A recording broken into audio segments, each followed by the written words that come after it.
장 1절로 7절까지 말씀을 한 절씩 교독합니다. 요한계시록 17장 1절로 7절까지입니다. 제가 1절 말씀 읽겠습니다. 또 일곱 대접을 가진 일곱 천사 중 하나가 와서 내게 말하여 이르되 이리로 오라. 많은 물 위에 앉은 큰 음녀가 받을 심판을 내게 보이리라. 땅의 임금들도 그와 더불어 음행하였고 땅에 사는 자들도 그 음행의 포도주에 취하였다 하고 곧 성령으로 나를 데리고 광야로 가니라. 내가 보니 여자가 붉은 빛 짐승을 탔는데 그 짐승의 몸에 하나님을 모독하는 이름들이 가득하고 일곱 머리와 열 뿔이 있으며 그 여자는 자주빛과 붉은빛 옷을 입고 금과 보석과 진주로 꾸미고 손에 금잔을 가졌는데 가증한 물건과 그의 음행에 더러운 것들이 가득하더라. 그의 이마에 이름이 기록되었으니 비밀이라 큰 바벨론이라 땅의 음녀들과 가증한 것들의 어미라 하였더라. 또 내가 보매 이 여자가 성도들의 피와 예수의 증인들의 피에 취한지라. 내가 그 여자를 보고 놀랍게 여기고 크게 놀랍게 여기니. 자, 7절 같이 읽습니다. 천사가 이르되 왜 놀랍게 여기느냐. 내가 여자와 그가 탄 일곱 머리와 열 뿔 가진 짐승의 비밀을 내게 이르리라. 아멘. 이 말씀은 살아계신 하나님의 말씀입니다. 아멘. 오늘 요한계시록 몇 번째 시간인지 52번째 시간입니다. 큰 음녀의 비밀이라는 제목으로 말씀을 선포하겠습니다. 오늘은 지난 시간에 공부했던 바벨론 이야기의 연장선입니다. 19장 중반부까지 바벨론 얘기 쭉 하는 가운데 바벨론이 멸망되고 나면 이제 천국의 혼인잔치가 있게 되겠죠. 자, 오늘 바벨론의 또 다른 이름이 소개되고 있는데 큰 음녀입니다. 큰 음녀. 그래서 오늘 주제가 큰 음녀의 비밀이라는 제목입니다. 자, 1절 말씀을 같이 합독하겠습니다. 시작. 또 일곱 대접을 가진 일곱 천사 중 하나가 와서 내게 말하여 이르되 이리로 오라. 많은 물 위에 앉은 큰 음녀가 받을 심판을 내게 보이리라. 아멘. 일곱 대접을 가진 일곱 천사 중 한 명이 하나가 요한에게 와서 말을 합니다. 큰 음녀가 받을 심판을 보여주겠다는 겁니다. 큰 음녀가 다른 말로 뭐라고 그랬죠?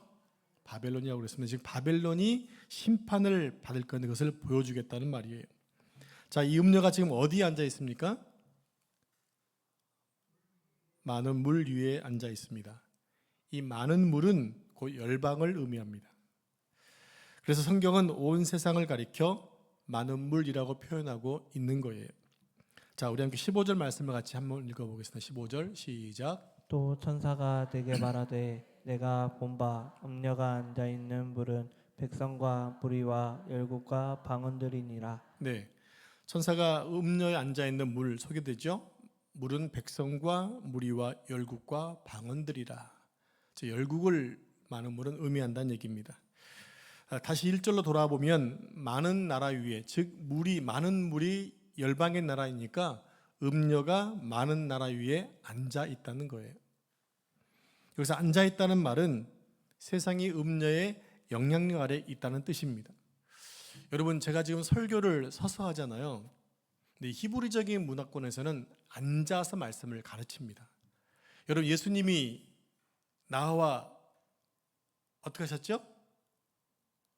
산에 앉으사 말씀을 선포했어요.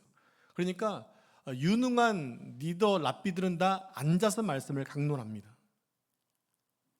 앉았다는 말이 무엇입니까? 그것은 바로 말씀을 선포한다, 영향력을 끼친다, 그런 얘기예요.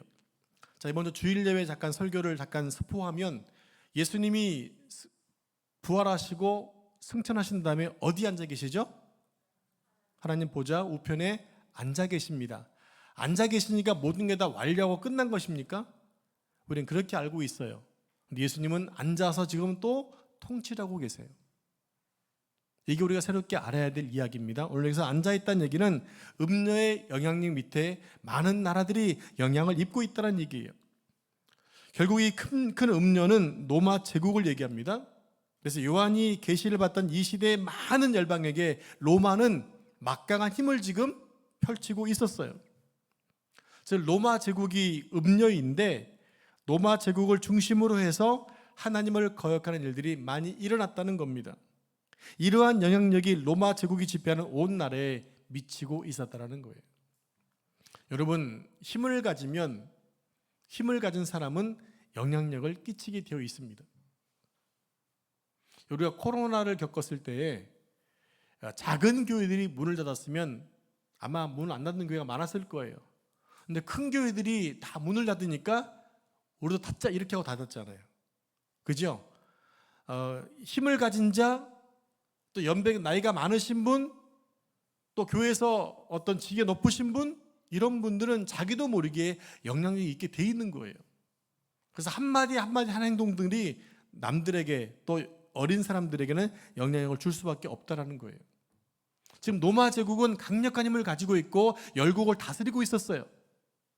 그러니까 그들은 그 힘을 가지고 다른 나라를 복속시키고 문화를 강조하고 황제 숭배를 강조했다고 하는 거지요. 요한계시록에 나오는 7개의 교회가 있습니다. 소아시아 7개 교회가 있는데 그 당시에 황제 숭배 운동이 있었습니다. 그 7교회가 황제 숭배 사상 때문에 큰 곤욕을 치렀거든요. 그러니까 큰 음녀가 많은 물 위에 앉아 있다는 것은 무엇이냐? 하나님을 향한 배도의 운동이 온 세상을 통치하면서 영향을 끼치고 있었다는 거예요. 여러분, 그러니까 소아시아 7교회는 로마 시대의 대표적인 교회지만 오늘날 우리 현대 교회를 얘기한다는 말씀을 드렸죠.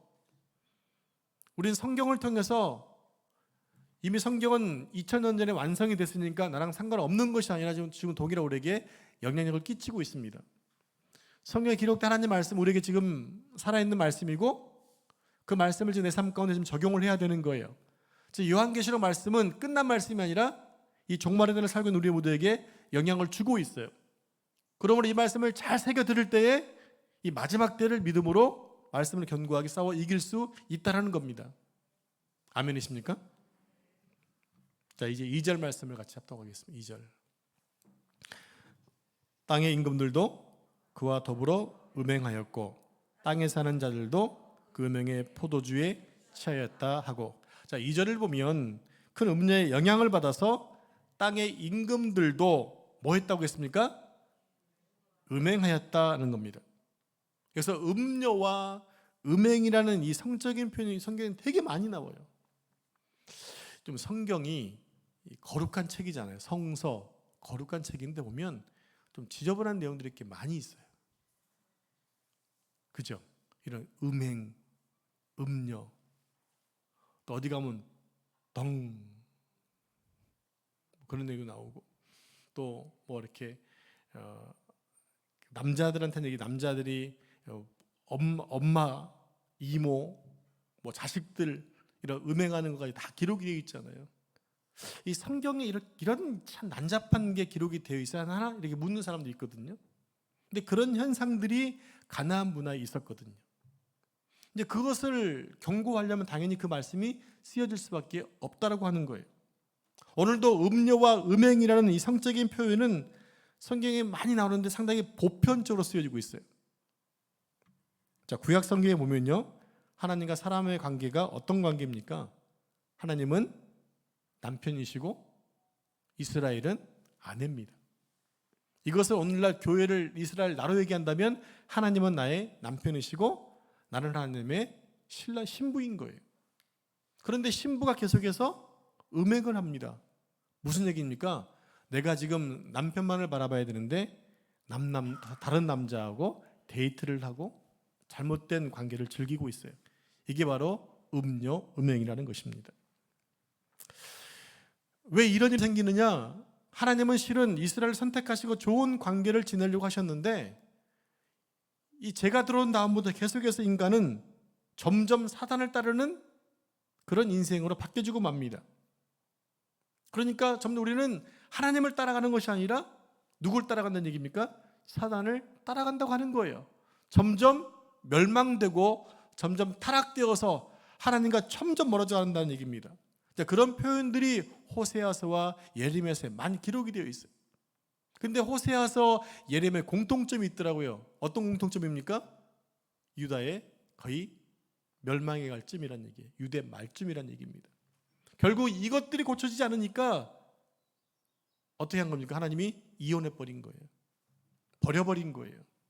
그래서 이스라엘이 720년에 망하게 되고 남유다가 586년에 바빌론에게 멸망되게 된 것입니다. 또 2절 하반절에 보면 포도주에 취했다라는 말이 나옵니다. 포도주에 취했다. 이것은 사람들이 세상의 가치관에 빠져서 그것이 죽음의 자리인지도 모른 채 미쳐 있다라는 거예요. 취해 있다라는 얘기입니다. 여러분, 술에 취한 사람이 제정신입니까? 이분들 하시는 공통점이 있어요. 난 안 취했답니다. 그러니까 취한지도 모를 정도로 마신 거죠. 그런 취했다라는 얘기입니다. 그들이 지금 먹고 마시는 것이 진노의 포도주인데도 자각조차 못하고 있는 거예요. 지금 전 세계에 마약을 하는 사람들이 너무 많이 늘어나고 있습니다. 이제 우리나라는 그래서 몇 년 전까지만 하더라도 마약 천국에서는 지금은 마약이 뭐 수천억 정도의 이런 마약이 들어오다가 적발되고 있는데 그것만이겠습니까? 암암리에 들어와서 지금 공공연히 마약을 하고 있는 장소가 있는데 이 경찰들이 안 가는 거예요. 좀 이 정치하시는 분들이 정확하게 잡고 해야 되는데 자기 자식도 있을지 모르겠죠. 왜 남경필 씨가 그랬잖아요. 자기 자식이 이렇게 남하고 있으니까 제정신을 차리고 나니까 그것이 곧 사단이 하는 짓 같다라고 할 정도로 마약과 싸우고 있지 않습니까? 아마 많을 거예요. 우리가 알고 있다시피 마약은 실은 아무나 할 수 있는 게 아니었잖아요. 돈이 많아 했거든요. 그럼 누가 했겠냐는 얘기입니다. 주로 재벌들 자식들, 영상에서 많이 볼 수 있는 것들이니까. 지금 마약을 하고 한 번 들어가면 호기심으로 한 번 맛을 보면 끝장난다고 하는 거예요. 이런 일들이 지금 전 세계에 너무나 많이 퍼져 있다고 하는 거죠. 여러분 유튜브에 마약 환자라고 다 쳐보시면요, 미국에 가다 보게 되면 뭐 허느적거리는 사람들, 우리 대한민국에서도 막 이상한 짓 하고 있는 사람 보면 잡아보면 마약 한 사람이라고 하잖아요. 거의 그냥 좀비요 좀비. 이 시대 지금 그렇게 지금 흘러가고 있다는 얘기입니다. 속수무책으로 빠져들고 있다는 거예요. 한 번만 해볼게, 아니 한 번이 아니라 끝나는 거예요. 그것이 죽음의 과정으로 가는 길임에도 불구하고 쉽게 빠져들고 있다는 거예요. 왜요? 그게 멋있어 보이거든. 좋아 보이거든. 그거 하면 세상 근심이 없어진다고 하니까 그 말에 혹해서 빠져들었다가 인생을 아니 종치는 사람이 많이 있다는 얘기입니다. 이게 오늘날 현저하게 전 세계에서 일어나고 있는 일들입니다. 이제 3절 4절 말씀을 제가 한 절씩 말씀을 교도하겠습니다.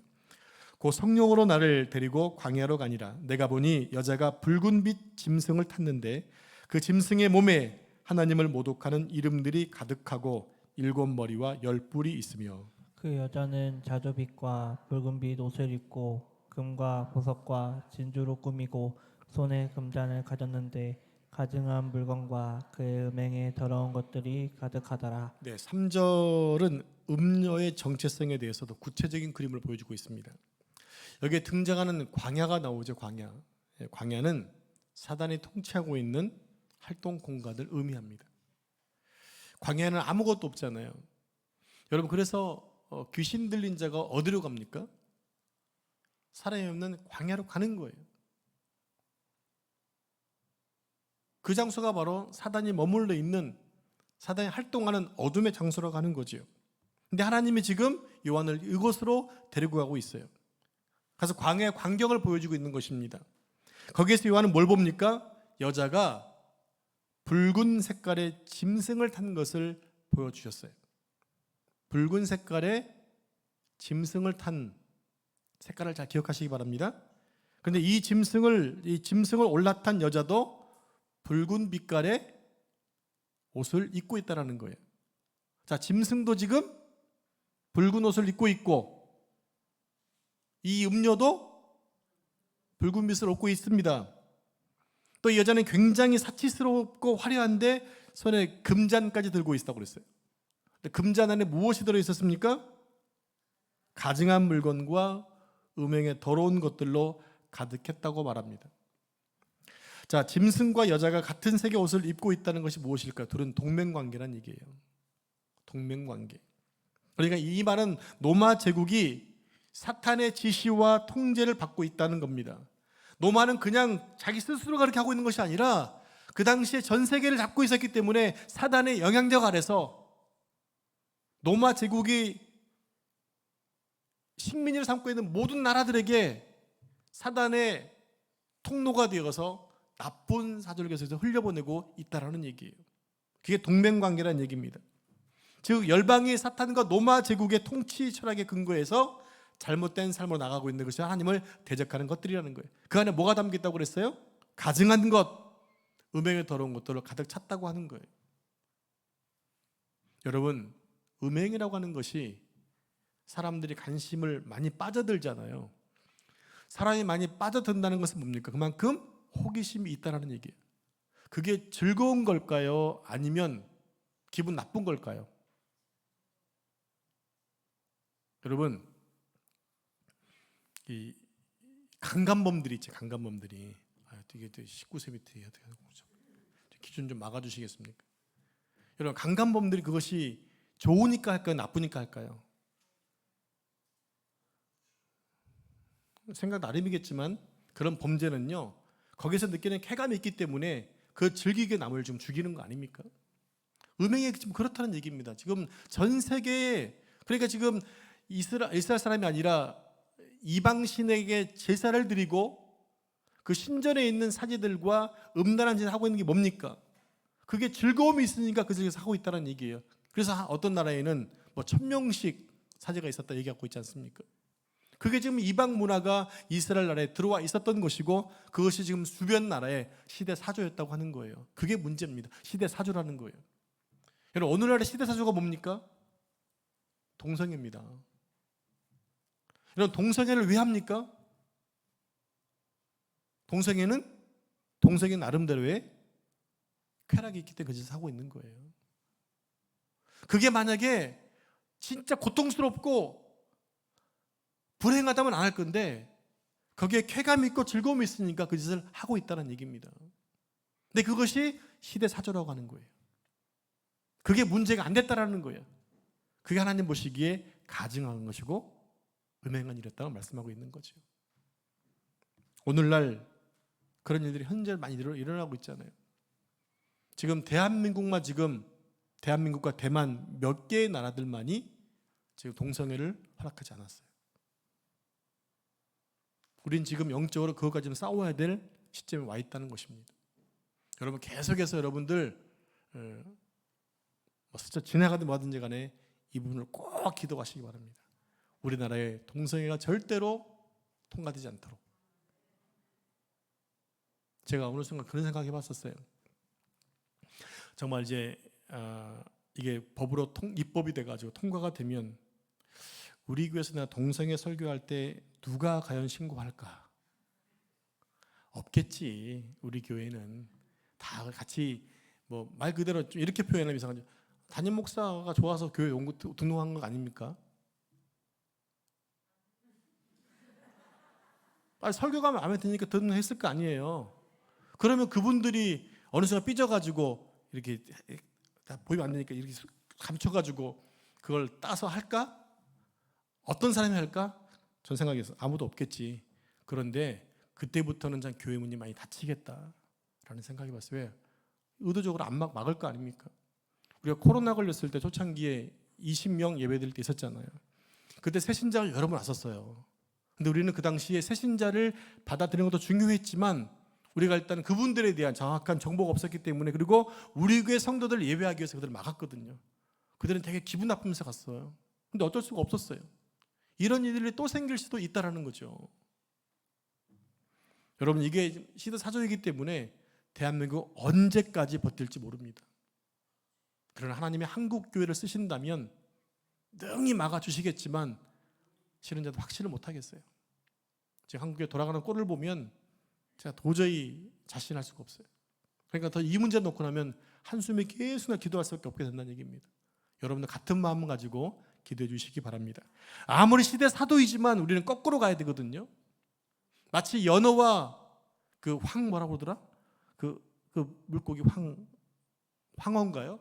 이것이 계속 자기가 태어났던 것을 가지고 올라가잖아요. 자기 몸이 그냥 다 찢겨져도 그 사명 감당하고 죽잖아요. 우리 크리스천이 그래야 한다는 얘기입니다. 시대 사조를 거슬러 올라가서 내가 비록 순교하는 경향이 있다 하더라도 그 일을 지켜내는 것이 우리가 해야 될 사명인 거예요. 자, 이제 그 음녀의 정체를 한번 보도록 하겠습니다. 자, 본문 5절 6절 말씀과 잡독하게 한 절씩 교독하겠습니다. 그의 이마에 이름이 기록되었으니 비밀이라, 큰 바벨론이라, 땅의 음녀들과 가증한 것들의 엄이라 하였더라. 또 내가 보매 이 여자가 성도들의 피와 예수의 증인들의 피를 취한지라. 내가 그 여자를 보고 놀랍게 여기고 크게 놀랍게 여기니. 자, 5절의 음녀를 큰 바벨론이라고 말하고 있죠. 그렇지만 계속해서 16장, 17장, 18장, 19장이 바벨론 얘기라고 말씀을 드렸습니다. 우리가 음녀의 정체에 대해서 알 수 있는 정보는요, 그 음녀가 큰 바벨론이라는 거예요. 그는 음녀이기도 하고 또 그것이 바벨론이라고 그 바벨론이라고도 하는데, 그 음녀가 지금 큰 짐승을 타고 있다는 거예요. 그러니까 이 모두가 사단의 영향력 아래 놓여 있는 로마 제국과 또 세상의 나라를 의미하는데, 세상의 모든 나라들이 사단의 지배 아래 다른 나라들의 삶의 문제까지 침범하고 있다는 거예요. 여러분, 지금 시대는 정보가 너무 빠른 시대니까 미국에 있었던 일이 우리나라에 바로 실시간으로 이렇게 들려지잖아요. 디모데서에 보게 되면 세상이 빨라진다고 그랬거든요. 근데 정말 그렇잖아요. 그러니까 우리가 지금 한순간에 지금 대만에서 많은 코로나가 일어나고 있는데 우리는 금방 알잖아요. 그래서 대만 가는 걸 조심한다 이런 얘기 하고 있는 거거든요.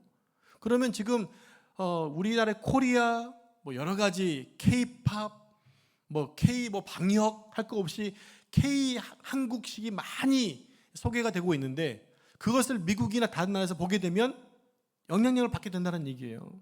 우리 또한 그럴 수 있다는 얘기입니다. 한순간에 저 멀리 있는 나라에 있던 문화들이 우리 안방에 들어와 있다는 얘기예요. 그게 바로 영향력이라는 거죠. 그게 지금 바벨론이고 큰 음녀가 하는 일이라는 것입니다. 그것이 바로 큰 사단의 영향력 아래 있다는 얘기입니다. 근데 그런 것들이 내 삶의 패턴까지도 지금 바꾸고 있다는 얘기예요. 음행의 더러운 것들로 가득한 것, 즉 하나님을 떠난 가치로 이 세상을 지배하고 통치하고 있다는 것, 그 하나님을 모독하는 이름들이 그 잔에 가득 담겨 있다고 하는 거예요. 누가 들고 있는, 음녀가 들고 있는 그 금잔에 가득했다는 얘기입니다. 요한이 그걸 보고 깜짝 놀란 거예요. 여러분, 이 세상이 지금 종말의 때를 살고 있는 이때에 여러분 매스컴이나 무엇을 보시고 야, 이런 일까지 있을 수 있어? 라고 놀라본 적 있으신가요? 너무 많죠. 너무 많아요. 실은 우리가 10년 전만 하더라도 동성애는 그렇게 상당히 먼 거였거든요. 근데 어느 순간에 지금 동성애는 TV 안에 안방에 들어와 있잖아요. 성전환한 사람들이 어느 정도 들어와 가지고 떳떳하게 뭐 방송하고 있고 연애하고 있고 상을 타고 있고, 그게 뭡니까? 이제 그것은 어느 순간에 이제는 익숙해진 문화가 돼버렸어요. 드라마 그거 이제는 낯설지 않아요. 무엇입니까? 계속 그것을 보면 이제는 우리 아이들은 자연스럽게 그것을 그냥 보고 가는 거예요. 여러분들은 지금 동성애하게 되면 징그럽고 더럽고 추잡하지만 우리 애들이 볼 때는 이것은 아무것도 아닐 수 있다는 얘기예요. 그게 무섭다는 얘기입니다. 이미 삶의 문화 속에 들어와 있다는 얘기예요. 그런데 이것이 바로 요한계시록에 쓰여진 진짜 목적이라는 거예요. 당시 로마의 이런 가치와 사고의 영향력 아래에서 예수 믿는 사람들은 로마 제국의 칼부림과 철권 통치 아래에서 극도의 어려움을 당하고 있었거든요. 그것 때문에 많은 그리스도인들이 돌아서고 있었어요. 배교하고 있었어요. 우리가 보고 있는 히브리서 말씀이 그런 거 아닙니까? 그리고 오늘날은 어떻습니까? 이 땅에 정의는 정말 있는 걸까? 사법 체계를 무너뜨리고 있는 이 시대에 정의는 정말 있는 걸까? 여러분, 지금 정치하시는 분 가운데 50명 인성도가 범죄자잖아요. 범죄자. 그분들이 뭐 하고 있으면 정치하고 있어요. 우리나라에. 심각한 거 아닙니까? 정말 정의는 있는 걸까?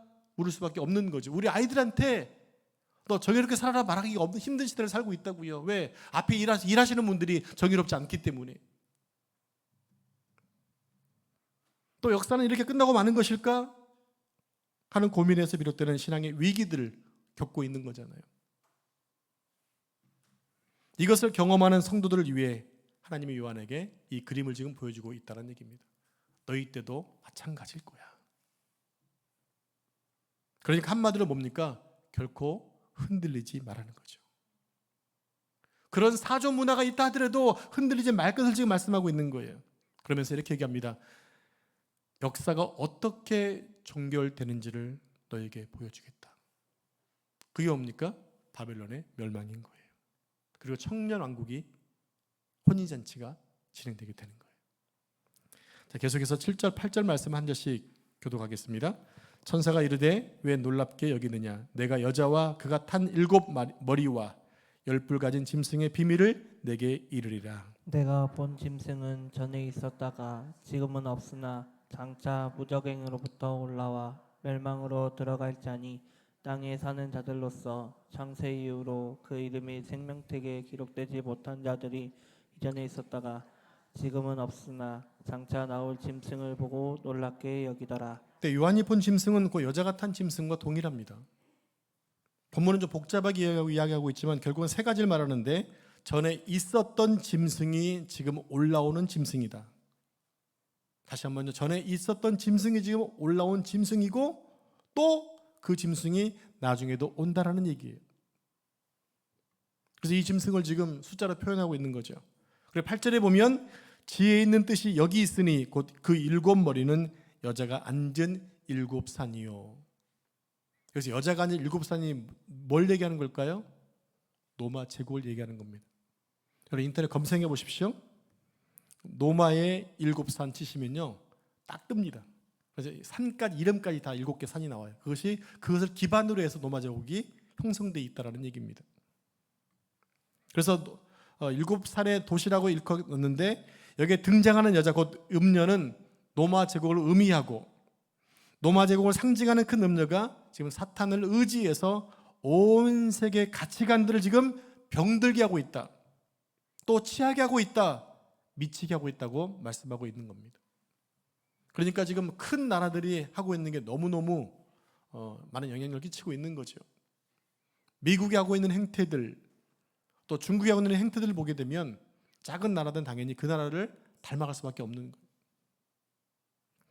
이제 그 음료 정체를 좀 더 자세히 살펴봐야 되는데 시간이 없네요. 그래서 오늘 여기까지만 하고 다음 주에 2탄을 하겠습니다. 자, 정리하겠습니다. 지금 새로운 바벨론 이름으로 큰 음녀가 나왔습니다. 큰 음녀가 지금 똑같은 붉은색 옷을 입고 있고 붉은색을 띠고 있는 말을 타고 있습니다. 짐승을 타고 있습니다. 서로 노마와 사단이 동맹관계에 있습니다. 그 노마 제국이 지금 악의 화신으로 전 세계에 자신의 시대사조를 증거하고 있는데 그것이 뭐냐? 황제 숭배 사상이었다는 얘기예요. 하나님을 배교하는 거였다는 얘기입니다. 그것이 그 노마 제국의 속주로 있는 많은 나라들은 그 영향력을 그냥 따를 수밖에 없는 그런 상태에 있었다고 하는 거죠. 그럴 때 이스라엘 백성들 즉 기독교인들은 그 로마의 지배 아래서 어떻게 삶을 살았는가 너무나 힘들고 고통스러웠지만 하나님 말씀이 곧 끝난다는 거예요. 너희를 힘들게 했던 그 로마도 결국에 무너졌잖아요. 그런 것처럼 이 세상사는 무너질 것이고 하나님 나라는 곧 올 것이다. 조금만 너희는 견디라는 거예요. 견디라는 의미로 지금 이 계속 환상을 보여주고 있는 거지요. 여러분 이 시대와 마찬가지로 우리도 성경 말씀을 통해서 이 시대를 움직이는 시대사조가 있지만 이것도 반드시 끝나게 될 겁니다. 우리가 이것 세대를 이길 수 있는 유일한 방법은 뭐냐? 하나님 말씀을 무장하는 거예요. 그래서 말씀 앞에서 두려워 떠는 자, 말씀에 무장하는 자들이 이 마지막 시대의 음녀를 이기는 하나님의 사람들이 될 줄로 믿습니다. 여러분 말씀에 든든히 세워둬서 믿음으로 달려가기를 축복합니다. 기도하겠습니다. 하나님 아버지 감사합니다. 또 다른 바벨론이었던 그 음녀에 대해서 살펴보았습니다. 그 음녀는 여전히 음행과 또 음란한 힘을 통해서 세상을 오염시키고 하나님을 섬기는 사람들을 배교시키고 있었습니다. 그 시대사조가 그 당시에는 옳은 것 같았지만 무차별하게 그 시대사를 말며 흔들리고 있었던 사람들이 있었습니다. 그러나 끝까지 믿음으로 견뎠던 하나님의 사람들이 있었던 것처럼 오늘 우리 또한 시대사조 가운데 동성애와 또 돈이 판을 치는 세대 가운데 있지만 우리가 말씀에 든든히 세워진 신앙으로 흔들리지 않고 믿음으로 살아갈 수 있도록 축복해 주옵소서. 이 모든 말씀 전능하신 예수님의 이름으로 기도합니다. 아멘.